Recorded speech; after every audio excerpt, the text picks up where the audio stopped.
Hello à tous! Voilà, j'espère que vous allez bien. C'est parti pour la sixième question de ce challenge 10 jours, 10 questions.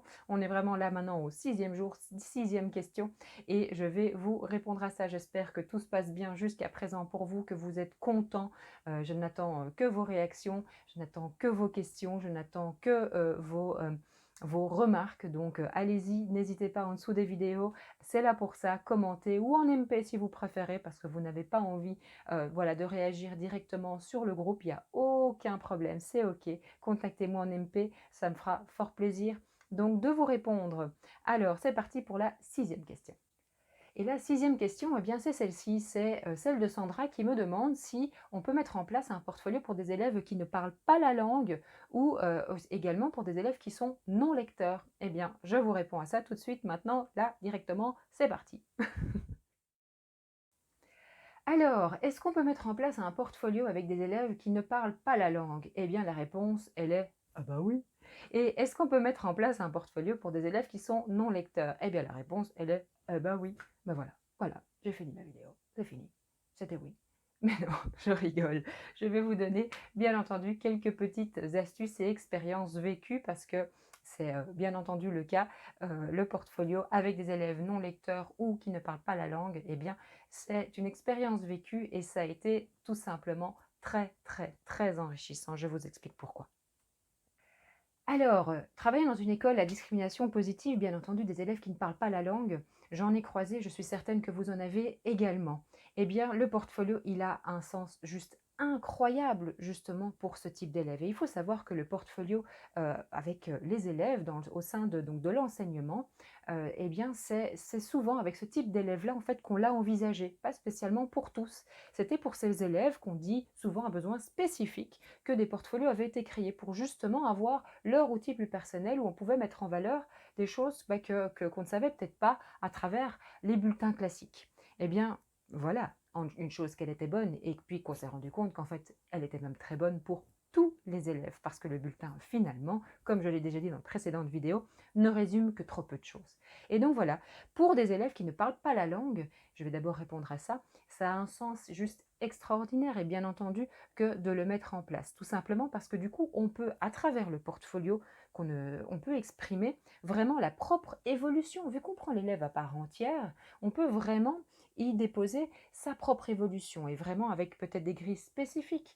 On ne va pas l'évaluer en français, en néerlandais pour nous en Belgique ou certains apprentissages alors que, eh bien, il n'en est pas du tout au même niveau, il n'a pas les mêmes acquis que ses camarades de classe. Donc, voilà une première raison pour laquelle le portfolio est super intéressant. De plus, par les activités que vous allez mener avec le portfolio, où vous allez parler des élèves, d'apprendre à mieux se connaître, etc., eh bien, du coup, ce sera juste hyper intéressant parce que l'élève va pouvoir vraiment aussi découvrir sur lui et, comme les autres, se rendre compte que des forces et des faiblesses, il en a, similaire ou pas, à ses camarades de classe et que donc, oui, il ne parle pas la langue, il y a ce barrage-là, mais lui, en tant que personne, ben, il vit la même difficulté d'avoir certaines faiblesses et le même bonheur d'avoir certaines forces qu'il peut également utiliser, que ce soit dans, euh, dans certains apprentissages ou dans l'apprentissage directement de la langue. Donc, ça, c'est déjà aussi une deuxième raison pour laquelle c'est hyper intéressant pour les élèves qui ne parlent pas la langue, au sein d'un groupe en tout cas. Autre chose qui fait que c'est vraiment hyper intéressant, c'est que comme le portfolio pardon, prend vraiment en compte l'élève dans son entièreté, eh bien ça va susciter vraiment cette découverte sur lui-même de voilà, on me prend à part entière. J'ai débarqué ici, voilà, je parle pas la langue, c'est difficile, mais on creuse avec moi, on me propose de mettre en évidence tout ce que je sais aussi faire, tout ce que je sais, tout ce que je suis, d'où je viens, et ensuite, par rapport à la partie auto-évaluation et ensuite dans la décision des engagements, on me demande aussi vers quoi j'ai envie d'aller. Et l'engagement de cet élève-là, il ne sera pas le même que celui qui parle déjà la langue. Donc voilà, il a tout à fait son sens que de construire un portfolio avec ce type d'élève et que ce soit au sein d'un groupe ou pour lui-même.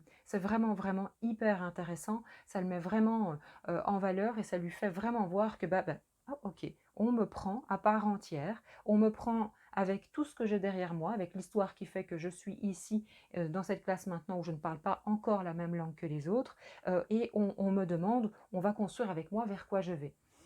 Ça a du sens, vous ne trouvez pas? Donc voilà, ça a vraiment beaucoup de sens et c'est tout à fait possible de le mettre en place, tout comme avec les autres, bien entendu, avec un œil tout à fait différent avec lui et avec tout ce qu'on fait pour toutes les autres activités, en maths, en français, en éveil, où on va du coup amener la réflexion avec peut-être des plus simples mots, mais en tout cas, on va la faire. C'est pas parce que nous ne parlons pas la même langue que nous ne pouvons pas communiquer. Alors, par quels moyens pouvons-nous communiquer? Et là, du coup, ça va rejoindre la question des non-lecteurs. Eh bien oui, le portfolio peut se mettre en place sans avoir tellement à lire. Et bah, on utilise alors les pictos, les logos, les codes couleurs, etc. Tout ça sont vraiment des moyens hyper intéressants à utiliser. Des codes que vous créez avec les élèves, que vous leur imposez si vous voulez. Honnêtement, je peux vous jurer qu'ils sont parfois encore plus clairs quand ils créent leur propre code. Mais si vous voulez quelque chose d'assez commun selon certaines grilles, selon certains outils, eh bien, il n'y a pas de problème, hein, ça, ils savent tout à fait le comprendre. Mais donc voilà, tout ce qui est code, tout ce qui est picto, tout ce qui est logo, c'est vraiment quelque chose, ça vaut la peine de se fournir un petit peu d'un tas de séries, d'un tas, d'un tas de différents pictos et logos pour vraiment exprimer tout ce qu'on a envie d'exprimer. Que ce soit dans la première partie, j'apprends à me connaître, c'est des choses quand même assez faciles à illustrer. D'accord, et on peut aussi utiliser énormément les journaux, les photos, etc. Donc ça, c'est assez sympa. Dans la deuxième partie, qui est de l'auto-évaluation, bah, tout ce qui est code couleur ou tout ce qui est code picto, etc. C'est hyper intéressant. Et là, je ne parle pas seulement dans la façon dont l'élève va répondre, mais aussi dans la manière dont on va proposer les compétences sur lesquelles il va s'auto-évaluer. Pas hésiter à, pour ces élèves-là qui sont non lecteurs ou qui qui ne parlent pas la même langue, eh bien de créer vraiment des pictos qui montrent, qui expriment la compétence sur laquelle on veut qu'ils s'expriment. Ça va? Et alors, dans la dernière partie, pour tout ce qui est engagement, etc., là également, pas hésiter aussi, ça a été pas quelque chose que moi j'ai fait, mais par contre j'ai vu ou entendu parler, je ne sais plus très bien, mais c'est de ne pas hésiter à photographier l'élève ou de trouver une image de ce qu'il a envie d'arriver à faire. D'accord? Donc il y a vraiment moyen par l'image, par les illustrations, par tout ce qui je vais y arriver, mais par vraiment tout ce qui est imagé, illustré, d'exprimer chaque partie de ce portfolio. Autre chose que j'ai vu énormément mes collègues qui ont des plus jeunes, c'est je bug. Mais autre chose que j'ai vu qui est hyper efficace et intéressant chez des collègues qui ont des plus jeunes, c'est la dictée à l'adulte.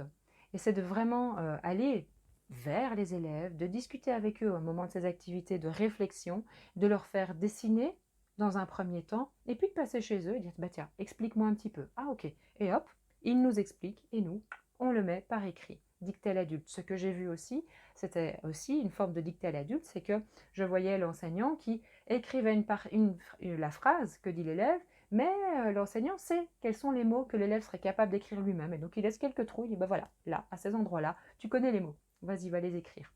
Et donc, ça permet du coup de vraiment faire en sorte que tout soit produit par l'élève, ça vient de l'élève, mais voilà, de manière progressive, le dessin, la dictée à l'adulte, le texte lacunaire, etc. etc. Et puis ben, un jour, ce ne sera plus que lui et qui s'exprimera pour tout dans son portfolio.